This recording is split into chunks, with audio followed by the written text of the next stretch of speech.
Okay, if you saw and stuff earlier, I did put the malt extract in right away on this. Some of you suggest putting the malt extract in at a later time.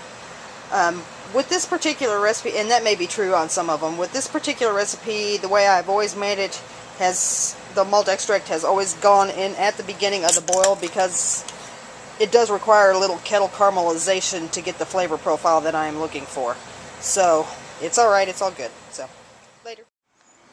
And as soon as this comes to a boil, I have measured out 3/4 of an ounce of Tettnang hops. So that will be our 60-minute boil addition. And I've got 2 other hops that'll follow that afterwards, so stay tuned. Okay, we're at a boil, so we're putting in our first hop addition of Tettnang.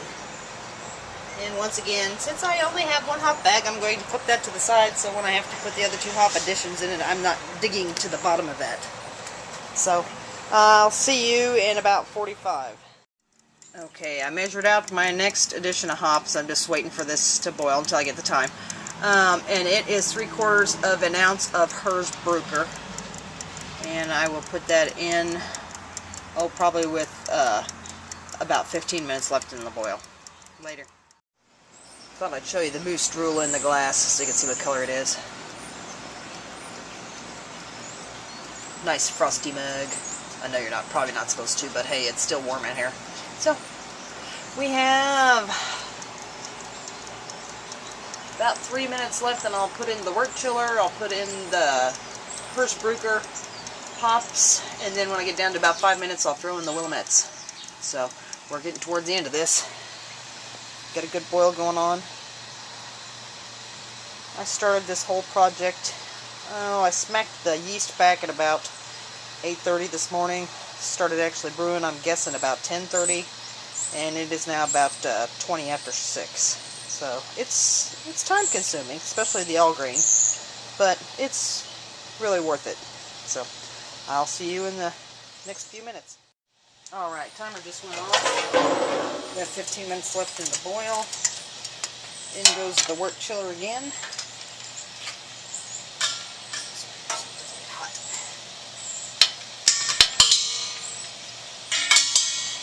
These pipes are kind of a pain in the butt. Alright, this is going to be the challenge. Put this bag up here.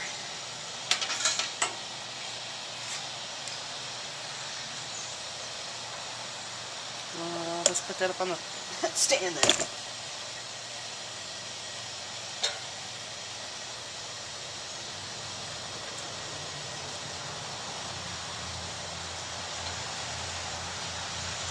Yeah, bag's kind of open, so I've probably got hops all over the place, but that's alright. Okay. In goes the Bruker. Yeah, I'm sure I got hops everywhere. That's alright, it'll settle out. So I know I could get better hop efficiency out of these if I had separate bags or if I just threw them in. But I'm kind of weird. I don't like a lot of trub in the bottom of my beer when it's fermenting. Try to get it as clear as I can right off the bat. Let's give that a quick stir and dunk.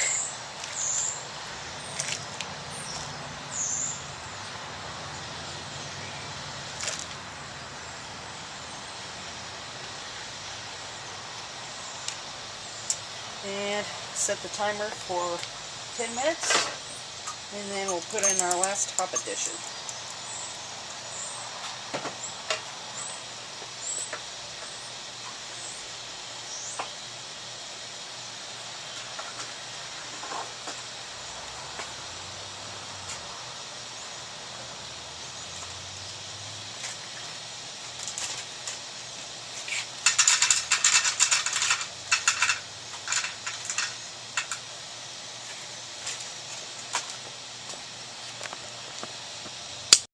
And the last hop addition we have is 3/4 of an ounce of Willamets. So we'll put those in with 5 minutes left in the boil. Okay, our bottle has been rinsed with the Star San and the wrecking cane. The auto siphon has been. We have about a minute or two left, and I'll put the final hop addition in. And we'll see ya. And 5 minutes left. And probably none too soon because it is starting to get pretty dark out here. It shows up a lot lighter on the camera than what it really is. Ooh, that's hot. But it is getting dark. Woohoo! Hot. Hot, hot, hot. Oops, I think I forgot to throw my World Flock tablet in. Guess I'll do that now, won't I?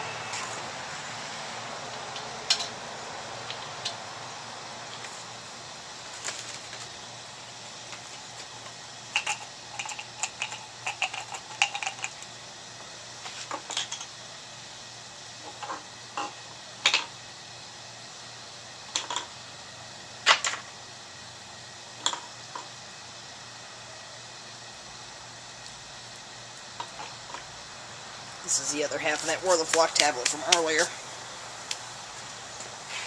It's mostly crumbs, so.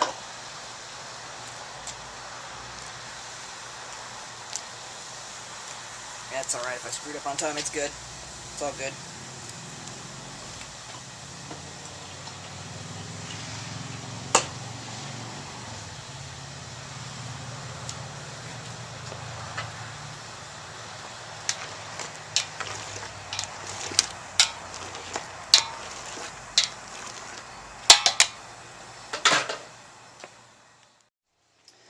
One thing I've been trying to kind of do as I do the brewing is to kind of clean up as I go. So when it gets dark, I'm not going to have such a gigantic mess to try to clean up. So basically, I've got the table all cleaned off, everything. Since I'm outside, the flies have been kind of a problem, so I just got the spoon and a pitcher of water to keep the sticky down in there, and it seems to have helped. Everything's ready to go. I just have to get that chilled down, and then we'll be ready to put it in the fermenter. And it's like I said, it still looks pretty light on the camera, really, but it's clouding up and it is getting kind of dark. So hopefully I will get this done before it gets too dark. So I'll see you later. Okay, work chiller's on, and let's see how long it takes us to get this down to temp. So keep your fingers crossed. It's getting dark, as you can tell. Yeah. And Bobby said, "Let there be light," and there was, and it was good, because it's dark, and I can't see. And I said, "Let there be flashlights, powered by batteries." And there was, and it was good. And I got 2 more degrees and I'll be done. I don't know if you can see that. 77. So as soon as it gets down to 75, I'm pulling it off of here because it's getting too dark. Alright, see you in a few. Alright, we're siphoning it off now, so we're in the home stretch. So like I said, this is cool enough I can go ahead and pitch the yeast, and I will pitch both the yeasts at the same time and give them a good vigorous shake. If anybody thinks that I've underpitched this or whatever, please let me know. I think it'll be fine, because it's like I got the activator, I didn't get the propagator, so it's like I got 100 billion cells of yeast, so I figured cells per container should be plenty. So, alrighty, I'll see you inside as soon as I pitch the yeast. Okay, I poured my yeast, yeah, that ain't gonna work. Poured my yeast into a sanitized tube, and then marked up. It's 9 3/4 or 9.5 inches tall, so I know half of the tube is going to be 4 3/4, so I marked right there, so half of that will go into each one of those fermenters. So one of them will get this much, and then the other one will get the remainder. So we'll put it in there and shake the crap out of it. Well, we have success. Here it is the next morning.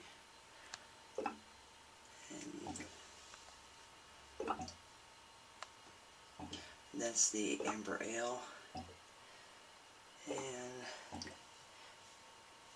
this one is the stout, so they're both chugging away happily. So pitching the yeast in half packs seemed to have worked. Didn't have any trouble with that, so I'll be doing this again. So later.